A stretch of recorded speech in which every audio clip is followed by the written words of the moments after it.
and welcome to Read with Klem-Marí. As always, my name is Klem-Marí, and I'm here once again to share a read aloud with you of a book that is available in both English and Spanish. That way, no matter what language someone at home may feel most comfortable reading it, be it English or Spanish, the whole family can enjoy the same books and to read aloud the same books. Because reading aloud is really important for children's early literacy development. And so today I'm going to read in English, of course. I'm going to read this book. It's called Last Stop on Market Street. And it's written by Matt de la Peña and illustrated by Christian Robinson. This book is a Newbery Medal winner, so you should check it out. So, Last Stop on Market Street by Matt de la Peña and illustrated by Christian Robinson. And I'm reading this book with the permission of Scholastic Inc. Let's see what this scene is about. CJ pushed through the church doors and skipped down the steps. The outside air smelled like freedom, but it also smelled like rain, which freckled CJ's shirt and dripped down his nose.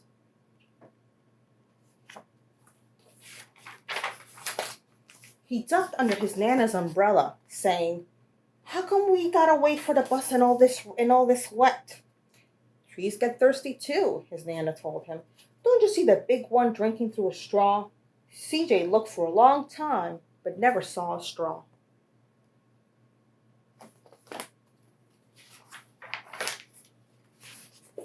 From the bus stop, he watched water pool on flower petals, watched rain patter against the windshield of a nearby car.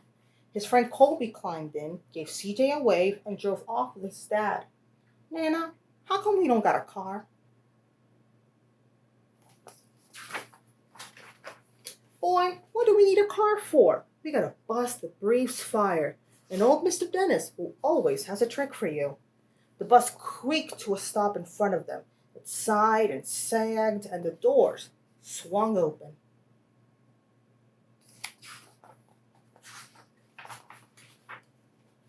"What's that I see?" Mr. Dennis asked. He pulled a coin behind CJ's ear, placed it in his palm. Nana laughed her deep laugh and pushed CJ along. They sat right up front. The man across the way was tuning a guitar. An old woman with curlers had butterflies in a jar. Nana gave everyone a great big smile and a good afternoon.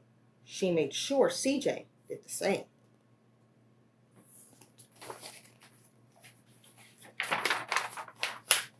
The bus lurched forward and stopped, lurched forward and stopped. Nana hummed as she knit. "How come we always gotta go here after church?" CJ said. "Miguel and Colby never have to go anywhere." "I feel sorry for those boys," she told him. They'll never get a chance to meet Bobo or the sunglass man. And I hear Trixie got herself a brand new hat." CJ stared out the window, feeling sorry for himself. He watched cars zip by on either side, watched a group of boys hop curbs on bikes.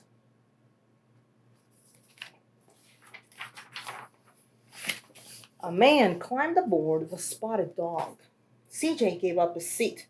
"How come that man can't see?" "Boy, what do you know about seeing?" Nana told him. "Some people watch the world with their ears." "That's a fact. Their noses, too," the man said, sniffing the air. "That's a mighty fine perfume you're wearing today, ma'am." Nana squeezed the man's hand and laughed her deep laugh.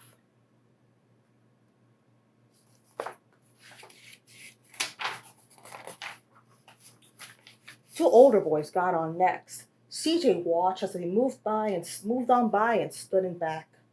I sure wish I had one of those," CJ said. Nana put down her knitting. "What for? You got the real life thing sitting across from you. Why don't you ask the man if he'll play us a song?" CJ didn't have to. The guitar player was already plucking strings and beginning to sing. "To feel the magic of music," the blind man whispered, "I like to close my eyes." Nana closed hers too. So did CJ and the spotted dog.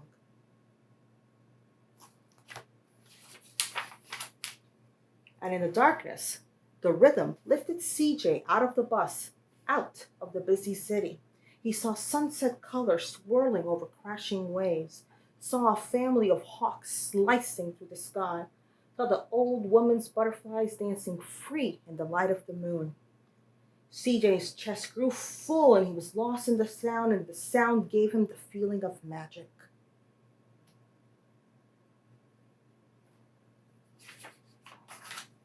The song ended and CJ opened his eyes. Everyone on the bus clapped, even the boys in the back. Nana glanced at the coin in CJ's palm. CJ dropped it in the man's hat. "Last stop on Market Street," Mr. Dennis called. CJ looked around as he stepped off the bus. Crumbling sidewalks and broken down doors, graffiti tagged windows and boarded up stores. He reached for his Nana's hand.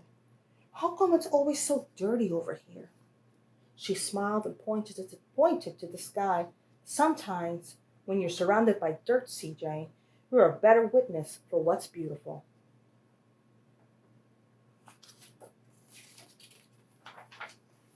CJ saw the perfect rainbow arching over their soup kitchen. He wondered how his Nana always found beautiful where he never even thought to look. He looked all around him again, at the bus rounding the corner out of sight, and the broken street lamp still lit up bright, and the stray cat shadows moving across the wall.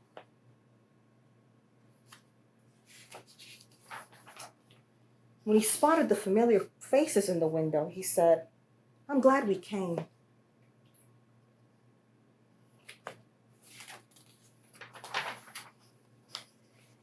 He thought his Nana might laugh, her deep laugh, but she didn't. She patted him on the head and told him, "Me too, CJ. Now, come on." There's CJ and his Nana. The end. I hope you've enjoyed Last Stop on Market Street, written by Matt de la Peña and illustrated by Christian Robinson. The Spanish version of this book is called Última Parada en la Calle Market.